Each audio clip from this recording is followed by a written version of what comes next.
दोस्तों भारत ने 2 स्ट्राइक्स पाकिस्तान पे की और दोनों ही बैक टू बैक की। पहला उन्होंने अफगान तालिबान को चाबहार पोर्ट पे $35 मिलियन की इन्वेस्टमेंट करवा दी। पूरी दुनिया में अगर कहीं मुसलमान सेफ है तो वो हमारा प्यारा भारत देश है। हमारा पड़ोसी देश ही देख लीजिए पाकिस्तान। वहाँ जो है हिंदू जाके मुसलमान को नहीं मार रहा है, वहाँ मुसलमान ही मुसलमान को मार रहा है, वहाँ मुसलमान ही मुसलमान का कत्ल कर रहा है, वहाँ मुसलमान ही मस्जिदों के अंदर बम फोड़ रहा है, वहाँ हिंदू जाकर बम थोड़ी फोड़ रहा है। लेकिन वो कहते हैं हम तनख्वाह नहीं लेके हम लूटेंगे, हम वारदात डालेंगे। जो भी देखे ना, तनख्वाह कोई नहीं लेता। कहते तनख्वाह का क्या लेके करना है यार, ये क्या है, ये पीनट्स है, हम तो लूटेंगे भाई। ये चंद लाख दे रहे हो, हम तो अरबों के हिसाब से लेने के चक्कर में है।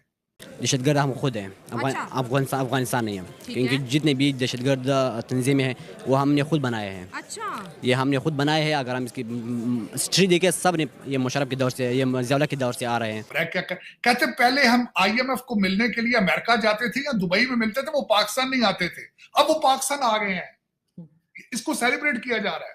आज गूगल का CEO है, कोई भी है, वो इंडिया आता है, पाकिस्तान नहीं आता। ठीक है, आप इस चीज़ को मानेंगे। IT का दौर है, अब IT इंडिया पे है। कीन जा रहे, मैं उसका बहुत बड़ा फैन हूँ। क्यों? नरेंद्र मोदी के फैन हैं? हाँ बिल्कुल बिल्कुल बिल्कुल। मैं हालांकि पाकिस्तानी हूँ, मुस्लिम भी हूँ, तो बाय बर्थ भी पाकिस्तानी हूँ। कहते देखिए हमारी रिप्यूट कितनी अच्छी है कि वो खुद चल के आ गए हैं। ओ खुदा का नाम लो यार, IMF तुम्हें कंट्रोल करेगी, तुम्हारा बजट वो बनाएगी। हमारा उनके साथ कोई मुकाबला है? अब उनका जो IPL है, उसका जो बजट है वो हमारी टोटल इकोनॉमी है उससे ज्यादा है। तुम तो मजाक कर रहे हो ना। ये जो 250 मिलियन लोग हैं जिनके गुर्दे बेच रहे हो, ये तो किस्तें तो इन्होंने देनी है IMF की।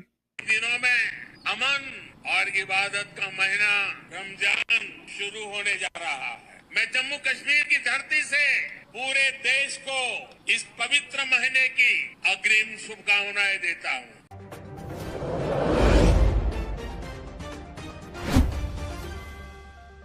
लेकिन वो कहते हैं हम तनख्वाह नहीं लेके हम लूटेंगे, हम वारदात डालेंगे। जो भी देखे ना, तनख्वाह कोई नहीं लेता। कहते तनख्वाह का क्या लेके करना है यार, ये क्या है, ये पीनट्स है, हम तो लूटेंगे भाई। ये चंद लाख दे रहे हो, हम तो अरबों के हिसाब से लेने के चक्कर में है। तो दूसरा, IMF वहां पहुंच चुकी है। मैं हैरान हूं ब्रैग किस बात पे किया जा रहा है। देखिए ब्रैग क्या कहते पहले हम IMF को मिलने के लिए अमेरिका जाते थे या दुबई में मिलते थे, वो पाकिस्तान नहीं आते थे। अब वो पाकिस्तान आ गए हैं, इसको सेलिब्रेट किया जा रहा है। कहते देखिए हमारी रिप्यूट कितनी अच्छी है कि वो खुद चल के आ गए हैं। ओ खुदा का नाम लो यार, IMF तुम्हें कंट्रोल करेगी, तुम्हारा बजट वो बनाएगी।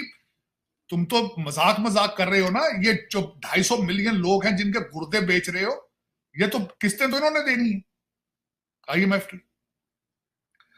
दूसरा उसमें जो आरजू, एक तो कहते हैं कि खान साहब के ऊपर पाबंदी लगाई है कि 12 दिन या 14 दिन उनसे मुलाकात नहीं कर पाएगा। उसमें कहते हैं कि शायद IMF वाले पिछली दफा मिलने चले गए थे, शायद वो न चले जाए मिलने, या कुछ तरह की बात है, उनको भी रोकने की एक है। और दूसरा, जिस तरीके से खान साहब नेगेटिव अपनी मूवमेंट चलाते हैं, जो कि वकला का दरबार लगाते हैं, वहां से वो ऑपरेट करते हैं और इंस्ट्रक्शंस देते हैं। हालांकि इतवार वाले दिन उनका प्रोटेस्ट का ऐलान था, जो कि सुना है कि बड़े बुरी तरीके से फेल हुआ है। लोग बाहर निकले नहीं, लोग गुर्बत से पिसे जा रहे हैं, लोग महंगाई थप्पड़ मार रही है। वो लोग सड़कों पे एहतजाज किस तरह करेंगे? लोग सर्वाइवल का मैटर है, सुबह का खाना खा लेते हैं, शाम की फिक्र पड़ जाती है।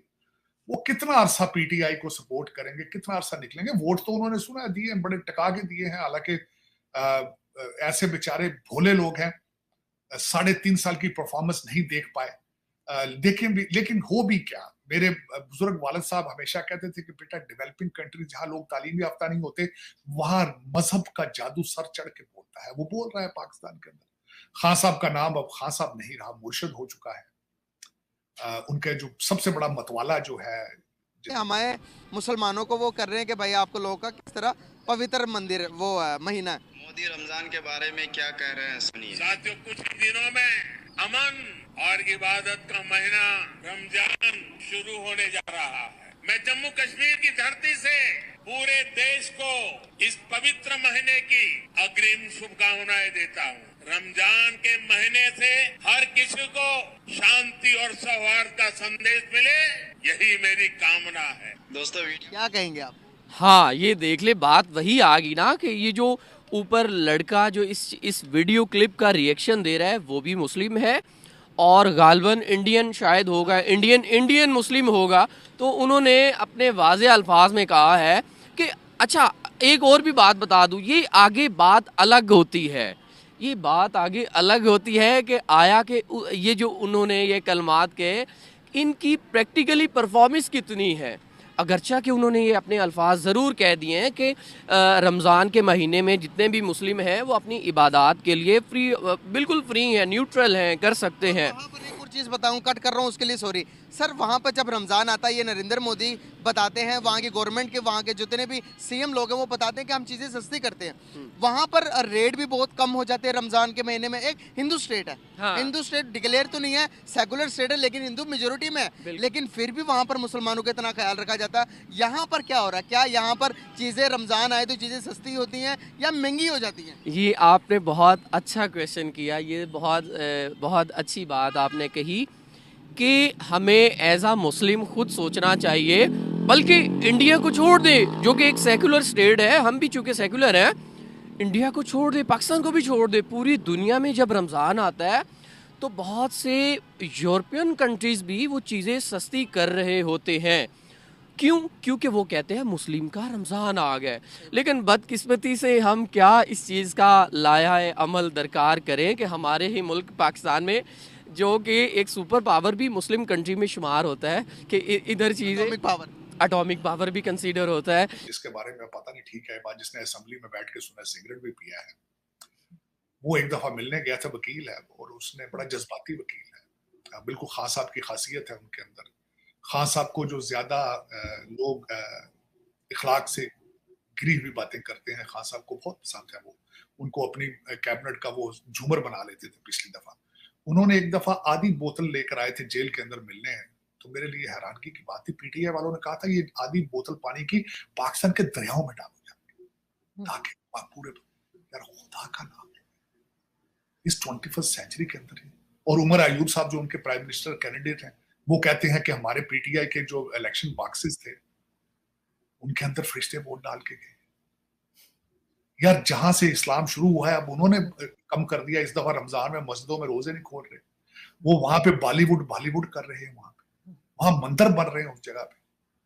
और तुम जो लोग कहते हो कि हमारे जो बक्से हैं इलेक्शन के, वहां फरिश्ते वोट डाल रहे हैं। इस तरह ये एटॉमिक पावर को चलाओगे यार, काले बकरे के सर पे, काले जादू के सर पे। चलो जिस तरह इनकी मर्जी है, लेकिन इसमें आगे जो कैबिनेट तो ठीक आई है, छोटी कैबिनेट है। अब खुदा करे कि ये कैबिनेट छोटी ही रहे, वरना पिछली दफा शहबाज शरीफ साहब ने कैबिनेट का साइज 85 कर दिया था। और मुझे जो सब